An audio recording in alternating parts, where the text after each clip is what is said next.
मित्रों नमस्कार। मैं एडवोकेट सुवेंदु जयपुरियार अपने इस चैनल जयपुरियार लॉ क्लासेस में आपका पुनः एक बार स्वागत करता हूं। मित्रों, जैसा कि आप लोगों को पता है कि मैं अभी लगातार सिविल प्रोसीजर कोड के लेक्चर सीरीज को चला रहा हूं। यह लेक्चर सीरीज जो जुडिशियल सर्विसेज की तैयारी कर रहे हैं उनके लिए तो बहुत ही महत्वपूर्ण है, और साथ ही साथ चूंकि मैं केस लॉ को भी डिस्कस करता हूं साथ साथ और केस स्टडी को भी सामने लाता हूं, तो यह जो सिविल की प्रैक्टिस कर रहे हैं जो लॉयर, उनके लिए भी उतना ही इम्पोर्टेंट है। तो आप यदि जुडिशियल सर्विसेज की तैयारी कर रहे हैं तो आप तो यह सीरीज को देखिए ही देखिए, और जो लॉयर हैं, जो प्रैक्टिसिंग लॉयर हैं कोर्ट में, उनके लिए भी वो उतना ही महत्वपूर्ण है। उनको डे टू डे अफेयर्स में किस ढंग से सामना करना पड़ता है, केस का किस ढंग की प्रोसीडिंग्स का सामना करना पड़ता है, इसकी भी जानकारी मैं साथ साथ दे रहा हूँ। ठीक है, तो मित्रों आज मैं आप लोगों को मेन प्रॉफिट के बारे में बताने जा रहा हूँ। मेन प्रॉफिट के बारे में बताने जा रहा हूँ। तो आप मेन प्रॉफिट से थोड़ा कंफ्यूज मत करिएगा। ये मेन प्रॉफिट का मतलब यह नहीं है कि वह मुख्य जो लाभ है वह है।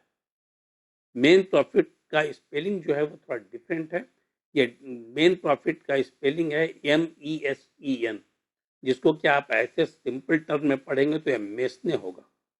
ठीक है ना, मेसने प्रॉफिट होगा, लेकिन ये लैटिन वर्ड है और इसमें यस साइलेंट है, इसीलिए यह मेन प्रॉफिट है। और इसको यदि हिंदी में हम कहें, हिंदी में, तो यह मध्यवर्ती लाभ, हिंदी में यदि हम इसको समझें तो मध्यवर्ती लाभ के रूप में जाना जाता है। ठीक है ना, इसका प्रावधान कहाँ किया गया है? इसका प्रावधान सीपीसी में किया गया है। ठीक है ना, सीपीसी में किया गया है। अब मैं इसमें जो आप लोगों को मेन प्रॉफिट के बारे में जो बताने जा रहा हूं, इसमें मैं इसका जो प्रावधान क्या है उसकी चर्चा मैं करूंगा। ठीक है, और इसमें जो केस स्टडी है उसकी चर्चा करूंगा, क्योंकि केस स्टडी से आप बेहतर तरीके से समझेंगे। और साथ ही साथ मैं इसमें जब केस स्टडी और प्रावधान की चर्चा करूंगा तो मैं यह भी चर्चा करूंगा कि उसका निदान क्या है, उसकी रेमेडी क्या है, लीगल रेमेडी क्या है, इसकी चर्चा भी मैं करूंगा। तो मैं इस सबसे पहले आपको बता दूं कि इसका प्रोविजन कहाँ किया गया है।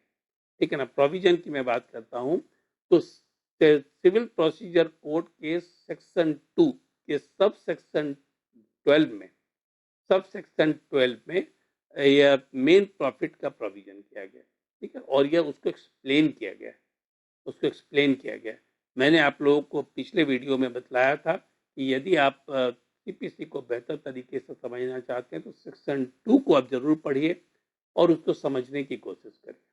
ठीक है, तो प्रोविजन जो किया गया है वो सेक्शन 2 के सब सेक्शन 12 में। ठीक है, अब साथ ही साथ इससे संबंधित जो समाधान की बात कही गई है, ठीक है, जो समाधान की बात कही गई है वो समाधान की चर्चा की गई है, समाधान का प्रावधान किया गया है ऑर्डर में, ऑर्डर ऑर्डर 4 में किया गया है।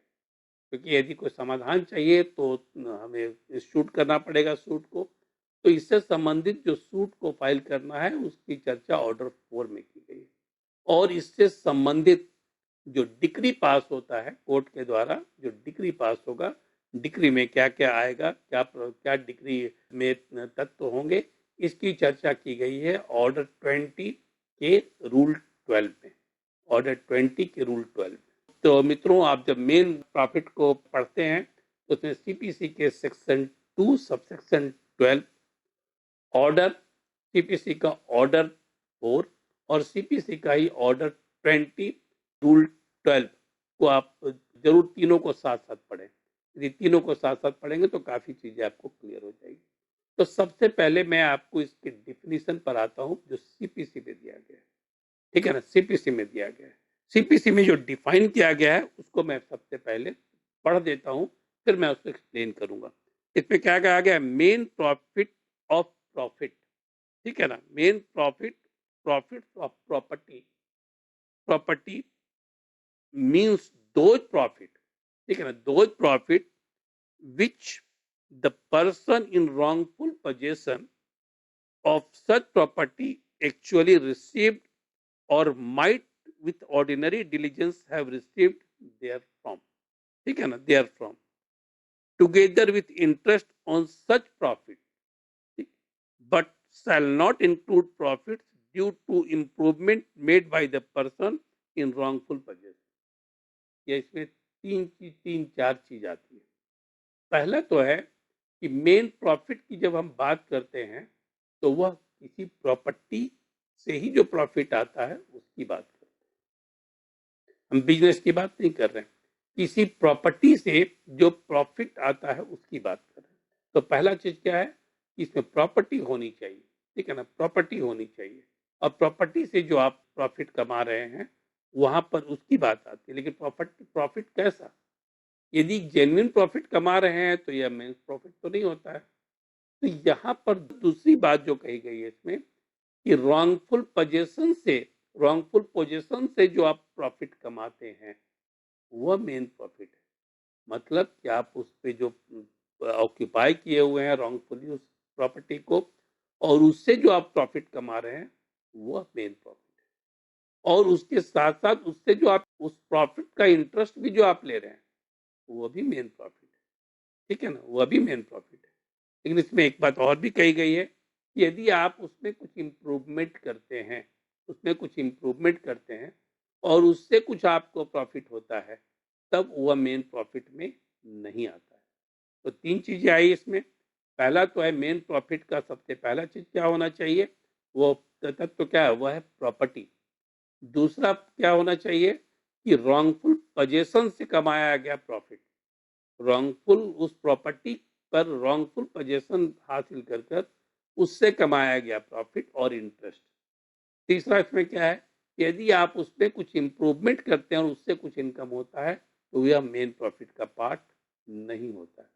ये तीन चीजें, तो यह जो डेफिनेशन है उसको मैंने टुकड़े टुकड़े कर कर आपको समझाने का प्रयास किया, तो पार्ट वाइज मैंने समझाने का प्रयास किया, तो मुझे लगता है कि आप इसको थोड़ा सा समझ रहे होंगे। लेकिन अब मैं जब केस स्टडी को यहाँ पर लाऊंगा तब उससे आपको यह बहुत ही स्पष्ट हो जाएगा कि मेन प्रॉफिट क्या है, और अब बहुत अच्छे तरीके से इसको समझ पाएंगे। अब मैं बात करता हूं, जैसे अंकित कुमार नाम का एक व्यक्ति है और उसका एक मित्र है राहुल सिन्हा। अंकित कुमार नाम का एक व्यक्ति है और उसका एक मित्र है राहुल सिन्हा। दोनों बहुत ही घनिष्ठ मित्र हैं और दोनों ने अपने घर को अगल बगल में, मतलब पड़ोस में ही बनाया हुआ, आसपास ही बनाया हुआ, एक से सटा हुआ दूसरे का घर। जब उसमें अंकित कुमार और राहुल सिन्हा अपने अपने घर में रह रहे हैं, अंकित कुमार को विदेश जाने का अवसर मिल जाता है, उसे कहीं नौकरी लग जाती है और उसे विदेश जाना पड़ता है, ठीक है ना, उसे 2 साल के लिए विदेश का असाइनमेंट मिलता है और लेकिन वो अपने घर को किराए पर नहीं देना चाहता। उसको लगता है कि वो घर किराए पर देगा तो उसके घर को डैमेज कर दिया जाएगा और जब लौट कर आएगा तो उससे अननेसेसरी लिटिगेशन में फंसना पड़ेगा। तो वह उससे बचने के लिए वह अपने मित्र राहुल सिन्हा को कहता है कि भाई मैं तो जा रहा हूँ 2 साल के लिए, तुम इस प्रॉपर्टी की देखभाल करना, उसको थोड़ा मेंटेन करना और देखना कि उसमें कोई व्यक्ति उसमें इलीगल ऑक्यूपेंसी उसमें ना हो, कोई कोई गलत तरीके से उसमें कोई ना घुस जाए। ये तुम्हारे जिम्मे मैं छोड़कर जा रहा हूँ। तो अंकित कुमार इतना बोलकर चला जाता है विदेश। In the mean time Rahul Sinha के मन में एक बात आती है कि भाई अंकित तो 2 साल के लिए चला गया, जो मकान का मालिक है, तो जब तक वो आएगा तब तक क्यों नहीं इससे प्रॉफिट कमा लिया जाए। तो उसने उस घर के 2 तल्लों पर, फर्स्ट ग्राउंड फ्लोर और फर्स्ट फ्लोर पर, वह किराए पर चढ़ा देता है और किराएदार को दे देता है और उससे वह 20-20 हजार रुपये महीने दोनों किराएदार से 20-20 हजार रुपया, मतलब 40 हजार रुपया प्रति माह उठाना शुरू कर देता है। लेकिन उसके जाने के तुरंत बाद से उसने उसको किराए पर दे दिया। अब एक बात मैं आपको बतला दूं कि अंकित कुमार ने राहुल सिन्हा को जो प्रॉपर्टी हैंड ओवर की थी उसमें कोई रिटेन एग्रीमेंट नहीं था, उसने कुछ भी यह नहीं लिख कर दिया था कि तुम्हारे पोजीशन में तुम उसको किराया लगा सकते हो, ऐसा कुछ भी नहीं था। वो सिर्फ उस विश्वास पर वह दे दिया था कि मेरा मित्र है, मैं आऊंगा तो फिर अपने घर में मैं रहूंगा, अपने मित्र के बगल में रहूंगा।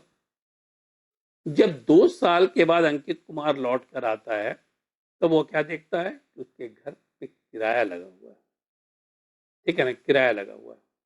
अब तो यह परेशान होता है और वह अपने मित्र राहुल सिन्हा से कहता है कि भाई ये घर को तुम खाली करवाओ और जितना तुमने इससे प्रॉफिट कमाया है, जितना उससे तुमने प्रॉफिट कमाया है, वो प्रॉफिट जो है मुझे हैंड ओवर करो, मुझे हैंड ओवर करो।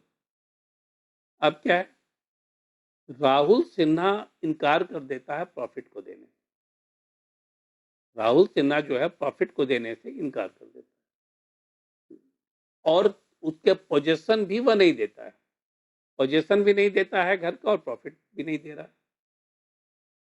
तो यह जो प्रॉफिट उसने कमाया है, अब इसने प्रॉफिट जो कमाया है राहुल सिन्हा ने 40,000 रुपया प्रति माह, मतलब 9,60,000 रुपया उसने कमाया है 2 साल में, और उसका इंटरेस्ट, बैंक इंटरेस्ट जोड़िए, उस पूरा जो प्रॉफिट उसने कमाया है उसको मेन प्रॉफिट, ठीक है ना, उसको मेन प्रॉफिट कहते हैं।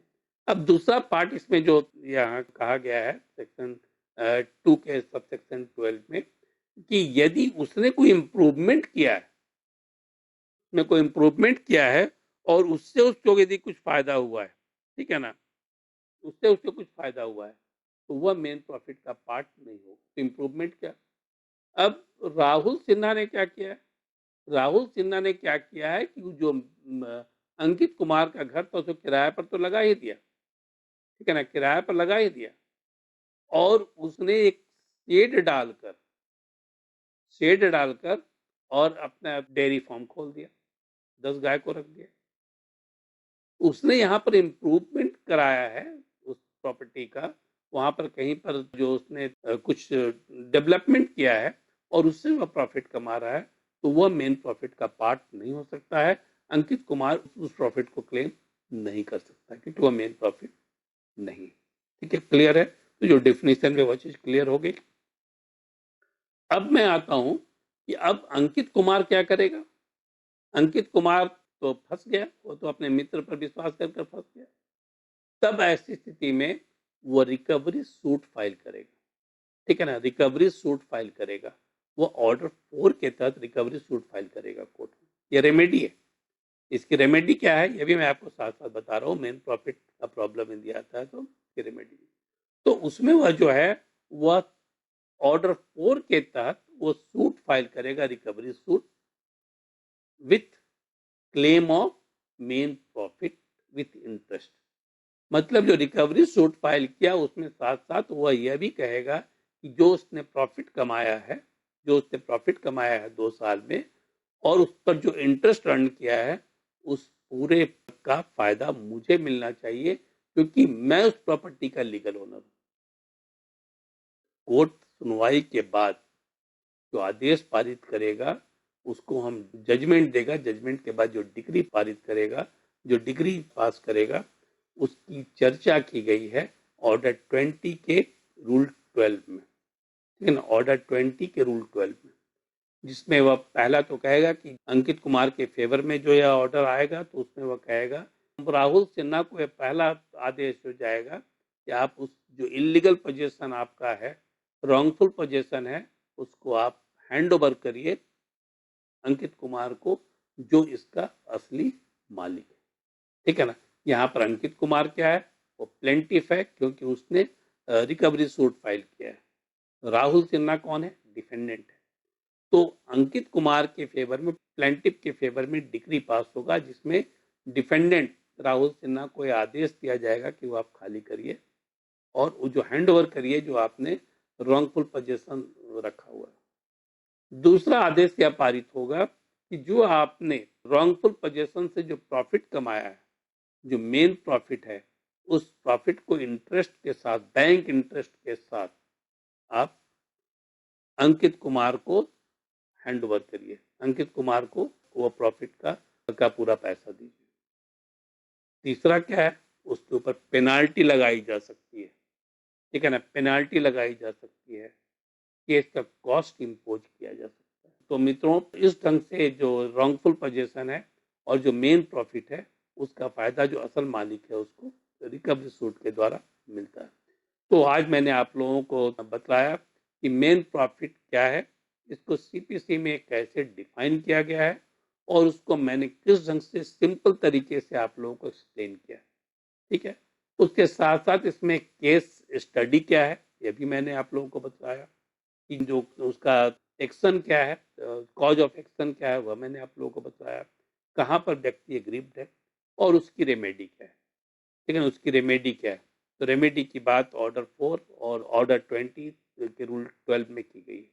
अब यह सवाल उठता है कि कितने सालों के बाद और कितने सालों तक यह सूट फाइल किया जा सकता है, क्योंकि जब हम इमूवेबल प्रॉपर्टी की बात करते हैं तो यह इमूवेबल प्रॉपर्टी जो है उसमें लिमिटेशन पीरियड भी होता है। जब भी किसी सूट की बात करते हैं तो वहाँ लिमिटेशन पीरियड होता है।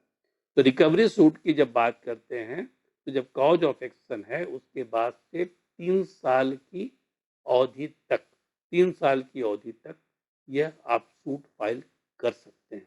लेकिन आपके कहें कि मैं तो 5 साल के बाद लौटा हूँ, 5 साल पहले से तो लगा हुआ है। तब जब आपकी जानकारी में जब आया है उसके बाद से 3 साल तक, क्योंकि आपकी जानकारी में जब आता है तो आप उसको नोटिस भेजते हैं, तो नोटिस जो है वह कॉज ऑफ एक्शन बन जाता है। उस समय से लेकर 3 साल की अवधि तक लिमिटेशन पीरियड रहता है अंडर द लिमिटेशन एक्ट। तो आप 3 साल की अवधि तक अपने सूट को फाइल कर सकते हैं।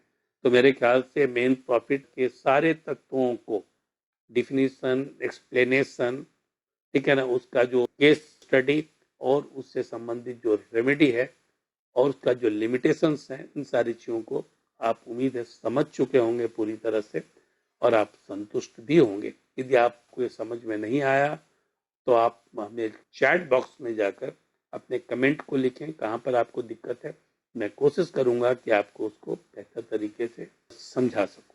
तो मित्रों, यदि आपको हमारा यह वीडियो पसंद आया है तो आपको अपने मित्रों के बीच में इसे शेयर करना ना भूलें और साथ ही साथ सब्सक्राइब तो जरूर ही करें और बेल आइकॉन को पुश कर दें जिससे कि आपको लेटेस्ट नोटिफिकेशन मिलता रहे। तो मित्रों, इस वीडियो में मैं यहीं पर ख़त्म करता हूं और इसके साथ साथ नमस्कार, धन्यवाद।